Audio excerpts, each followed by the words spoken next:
নমস্কার বন্ধুরা, রিমিস কিচেনে আবারও একটা নতুন পর্বতে তোমাদেরকে স্বাগত জানাই। আজকে আমি তোমাদের সাথে শেয়ার করব ভেজিটেবিল চপের রেসিপি। এই শীতকালের সন্ধ্যায় কিন্তু গরম গরম মুচমুচে ভেজিটেবিল চপ কিন্তু খুবই ভালো লাগে। আর আজকের এই ভেজিটেবিল চপগুলো এতটাই সুন্দর খেতে হবে যে দোকানকেও হার মানাবে। আর এই শীতকালে এখন প্রচুর পরিমাণে সবজি পাওয়া যাচ্ছে, তো এই শীতের সবজি দিয়ে তোমরাও বানিয়ে ফেলো এইভাবে ভেজিটেবিল চপ। আশা করব তোমাদের আজকের রেসিপিটা খুব ভালো লাগবে। তো চলো দেখে নিই ঝটপট করে রেসিপিটা। তো প্রথমে আমি একটা ভাজা মশলা তৈরি করে নেব। তার জন্য এখানে দিয়ে দিলাম অল্প একটু গোটা জিরে, অল্প একটু ধনে, গোটা ধনে, আর অল্প একটু গোটা মৌরি, একটা শুকনো লঙ্কা, আর এখানে দেখো একটা অল্প এক টুকরো দারচিনি আর দুটো এলাচ, আর অল্প একটু গোলমরিচ দিয়ে দিলাম, গোটা গোলমরিচ। এবার সমস্তটা ভালোভাবে আমি নাড়াচাড়া করে হালকা ভেজে নেব। খুব বেশি লাল করে ভাজবো না, কারণ বেশি আবার ভেজে নিলে কিন্তু তেতো হয়ে যাবে। তো দেখো এটা আমার ভাজা হয়ে গেছে, আমি আর এটাকে ভাজবো না, আমি এটাকে নামিয়ে নিচ্ছি, নামিয়ে নিয়ে গুঁড়ো করে নেব। আর এইদিকে দেখো আমি ভেজিটেবিল নিয়ে নিয়েছি। এখানে আমি গাজর আর নিয়ে নিচ্ছি বিট। এটা সমস্তটা ভালোভাবে ধুয়ে নিয়েছি, ধুয়ে পরিষ্কার করে ছাল ছাড়িয়ে নিয়েছি। এবার আমি এটাকে একটা গ্রেটারের সাহায্যে গ্রেট করে নেব। তোমরা চাইলে কিন্তু ছোট্ট ছোট্ট জিরি করে কেটেও নিতে পারো, কিন্তু আমি এটা গ্রেট করে নেব। তো দেখো আমি সরু ছিদ্রটা দিয়ে এই গাজরটাকে গ্রেট করে নিচ্ছি প্রথমে।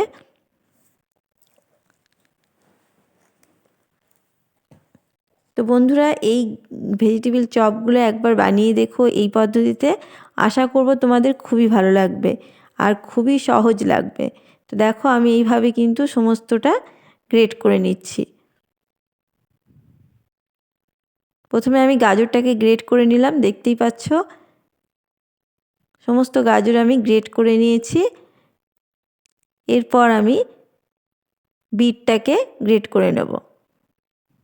তো আমার এটা একটু বড় সাইজের বিট আছে, তাই আমি এখানে একটা নিয়েছি। তোমরা চাইলে কিন্তু মিডিয়াম সাইজের দুটো বিটও নিতে পারো। আর যদি ভেজিটেবিল চপ পরিমাণে বেশি বানাতে চাও তাহলে কিন্তু ভেজিটেবিলগুলো বাড়িয়ে নিতে পারো। তো দেখো সমস্তটা এবার আমি ভালো করে গ্রেট করে নিচ্ছি। তো বিটটাকেও আমি গ্রেট করে নিয়েছি, দেখতেই পাচ্ছ। তো সমস্তটা আমি গ্রেট করে নিলাম। তোমরা চাইলে এখানে আরও ভেজিটেবিল যোগ করতে পারো, আমি এখানে এই দুটোই দিলাম। তো এরপর আমি দুটোকে একসঙ্গে মিশিয়ে নেব। এইভাবে গ্রেট করে নিয়ে করলে কিন্তু খুবই সহজে সেদ্ধ হয়ে যাবে। তো দেখো দুটোকে আমি ভালোভাবে মিশিয়ে নিয়েছি। এরপর আমি একটা কড়াই চাপিয়ে দিয়েছি গ্যাসের মধ্যে। এরপর এখানে নিয়ে নিচ্ছি সর্ষের তেল অল্প পরিমাণে। তো এটা আমি সর্ষের তেল দিয়ে করে দেখাচ্ছি। তো সর্ষের তেলটা নেওয়ার পরে এখানে দেখো কিছুটা চিনাবাদাম নিয়ে নিয়েছি, সেটাকে আমি ভেজে নেব। প্রথমে আমি বাদামগুলোকে ভেজে তুলে নিচ্ছি। বাদামগুলো দিলে কিন্তু খেতে খুবই ভালো লাগবে। তো আমার বাদামগুলো ভাজা হয়ে গেছে, এই বাদামগুলোকে আমি এবার তুলে নেব। তো বাদামটা ভাজা হয়ে গেছে। এরপর যে তেলটা রয়ে গেছে তার মধ্যে আমি এখানে দিয়ে দিলাম হাফ চামচ মতন পাঁচ ফোড়ন। পাঁচ ফোড়নটাকে একটু সাঁতরে নেব। যখনই একটা সুগন্ধ বেরোবে তারপর আমি এখানে দিয়ে দিচ্ছি গ্রেট করা আদা। এখানে আমি গ্রেট করে আদা দিয়েছি, তোমরা চাইলে থেতো করেও দিতে পারো, কিন্তু গ্রেট করে দিলে খুবই ভালো লাগবে, এবং বাটাটাও দিতে পারো। আর এখানে কাঁচা লঙ্কা কুচি দিয়ে দিলাম অল্প পরিমাণে। ঝালটা তোমরা নিজেদের মতন বুঝে দিও, আমি এখানে অল্প পরিমাণে ঝাল দিয়ে দিলাম। তো দেখো এটাকে এবার নাড়াচাড়া করে কিছুক্ষণ ভেজে নেব। আদা থেকে খুব সুন্দর একটা সুগন্ধ বেরোবে। তো এটা আমার দেখো ভাজা হয়ে গেছে।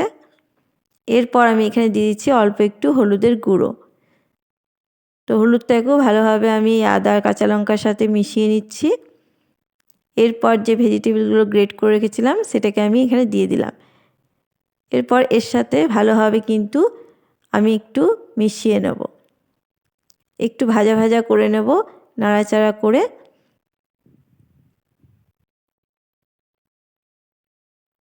তো এতে কোনো জল ব্যবহার করব না, এই যে ভেজিটেবলের জল থেকেই কিন্তু এটা সেদ্ধ হয়ে যাবে। তো একটু নাড়াচাড়া করে নিচ্ছি, ভালোভাবে আমি মিশিয়ে নিলাম। মেশাতে মেশাতে এখানে আমি দিয়ে দিচ্ছি স্বাদ মতন লবণ। এবার লবণটাকেও ভালোভাবে ভেজিটেবলের সাথে মিশিয়ে নিচ্ছি।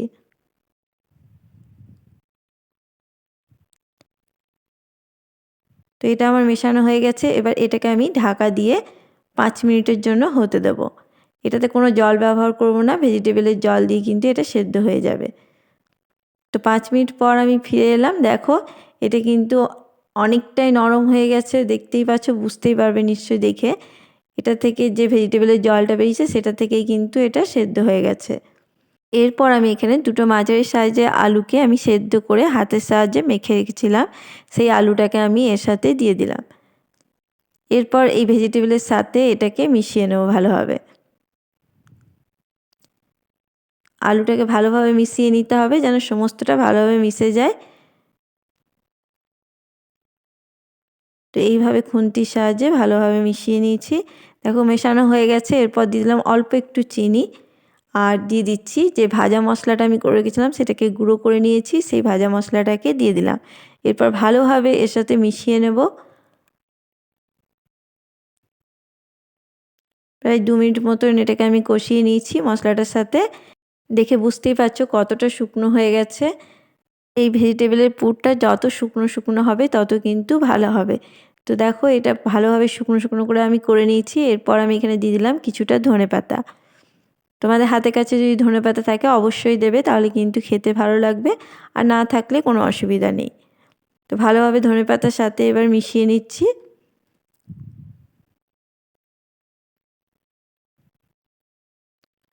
তো ধনেপাতাটাকেও মিশিয়ে নিলাম।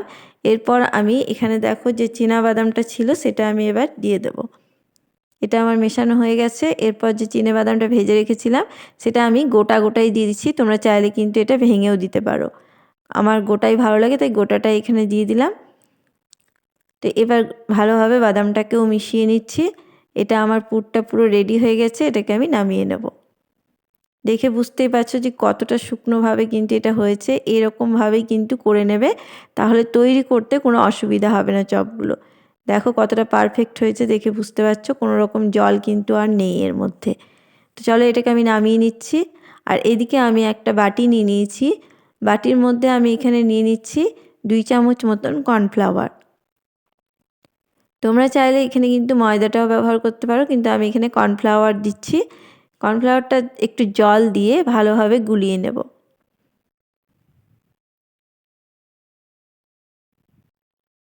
একটু পাতলা করে গুলে নেব।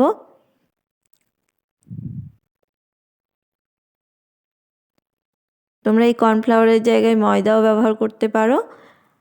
তো দেখো এটাকে আমি গুলে নিয়েছি। এরপর এর মধ্যে অল্প একটু আমি লবণ দিয়ে দেব।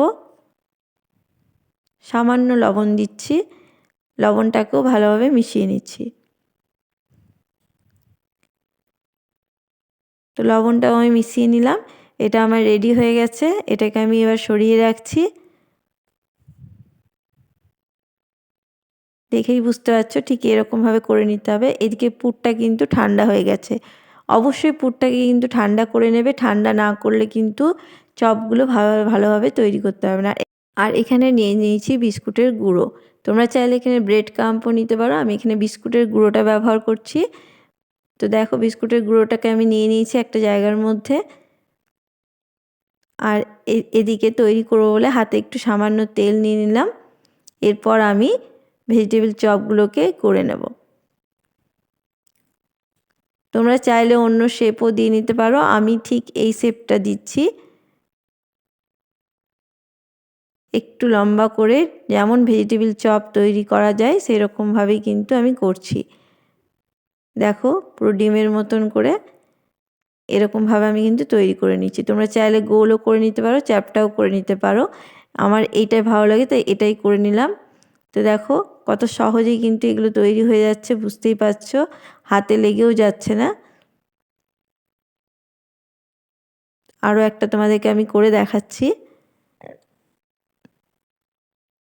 এগুলো তৈরি করা খুবই সহজ। তো এইভাবে আমি সমস্তগুলো তৈরি করে তোমাদেরকে আমি দেখাচ্ছি। সমস্তগুলো আমি রেডি করে নিয়েছি, দেখতেই পাচ্ছ। এতগুলো আমার হয়ে গেছে ভেজিটেবল চপ। তো এবার এগুলোকে আমি তৈরি করে নেব। তো একটা করে এখানে আমি দিয়ে দিচ্ছি কর্নফ্লাওয়ারের মধ্যে ভালোভাবে কর্নফ্লাওয়ারের মধ্যে কোট করে নিয়ে আমি আজকে ডবল কোটিং করব। দিয়ে তারপরে আবার বিস্কুটের গুঁড়োর মধ্যে আমি এখানে ভালোভাবে কোট করে নিচ্ছি।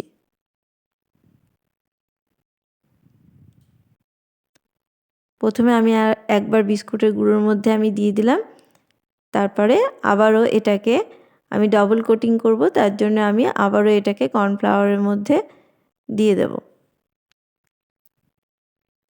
একইভাবে যেভাবে আমি প্রথমে করলাম ঠিক সেইভাবেই কিন্তু আরও একবার আমি এটা বিস্কুটের গুঁড়োর মধ্যে কোট করে নেব। এটা কিন্তু ডবল কোটিং করলেই কিন্তু ভালো লাগবে, বেশ মোটা হবে, ভালো লাগবে। দেখো একটা আমার রেডি হয়ে গেছে। এইভাবে আমি আরও একটা তৈরি করে দেখাচ্ছি তোমাদেরকে।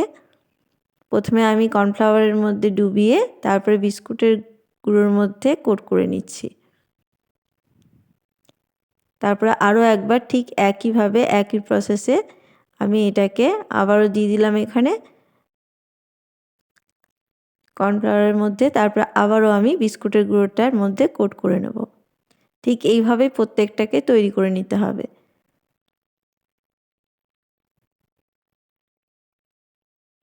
তো দেখো এটাও আমার রেডি হয়ে গেছে, দেখতেই পাচ্ছ খুব সুন্দরভাবে কিন্তু রেডি হয়েছে, আর দেখতেও কত সুন্দর লাগছে। প্রত্যেকটা আমি এভাবে করে তোমাদেরকে দেখাচ্ছি। তো দেখো সমস্তটা আমার রেডি হয়ে গেছে। তো চলো এবার এগুলোকে ভেজে নেব। তার জন্য আগে থেকে আমি তেল গরম চাপিয়ে দিয়েছিলাম, তেলটা গরম হয়ে গেছে। তেলটা মিডিয়াম গরম হওয়ার পরে আমি এগুলোকে এবার ছেড়ে দিচ্ছি। তেলটা লো টু মিডিয়ামে রেখেই কিন্তু করতে হবে, হাই আঁচে করবে না, তাহলে কিন্তু ওপরটা কালার চলে আসবে, ভেতরটা কাঁচাই থেকে যাবে। তো এবার ছেড়ে দিয়েছি। এবার দেখো লাল লাল করে এপাশ ওপাশ করে দুপাশ ভালোভাবে ভেজে নেব। একসঙ্গে অনেকগুলো দেবে না, ঠিক এই অল্প অল্প করে দিয়েই কিন্তু ভেজে নিতে হবে। তো দেখো এগুলো লাল লাল করে আমি ভেজে নিয়েছি, দেখতেই পাচ্ছ। আর আমি এটাকে লাল করব না, এবার আমি এগুলোকে তুলে নেব। খুব সুন্দর কালার চলে এসছে, দেখেই বুঝতে পারছো। দেখতে খুবই সুন্দর লাগছে এবং মুচমুচেও তৈরি হয়েছে। এবার এগুলোকে আমি তুলে নিচ্ছি। দেখো কতটা সুন্দর দেখতে হয়েছে, দেখতে প্রচণ্ড লোভনীয় হয়েছে আর খুবই মুচমুচে হয়েছে বন্ধুরা। তোমরা না বানালে বুঝতেই পারবে না যে কতটা সুন্দর হয়েছে। তো প্রত্যেকটাকে আমি তুলে নিচ্ছি, আর এই একই পদ্ধতিতে আমি বাকিগুলোকেও তৈরি করে নেব। বন্ধুরা আমার চ্যানেলে কিন্তু আরও স্ন্যাক্সের রেসিপি দেওয়া আছে, চাইলে তোমরা দেখে আসতে পারো। আশা করব তোমাদের খুবই ভালো লাগবে। তো একইভাবে আমি সমস্ত আরও একটা ব্যাচ আমি ভেজে তুলে নিয়েছি। তো দেখো সমস্ত আমার ভাজা হয়ে গেছে।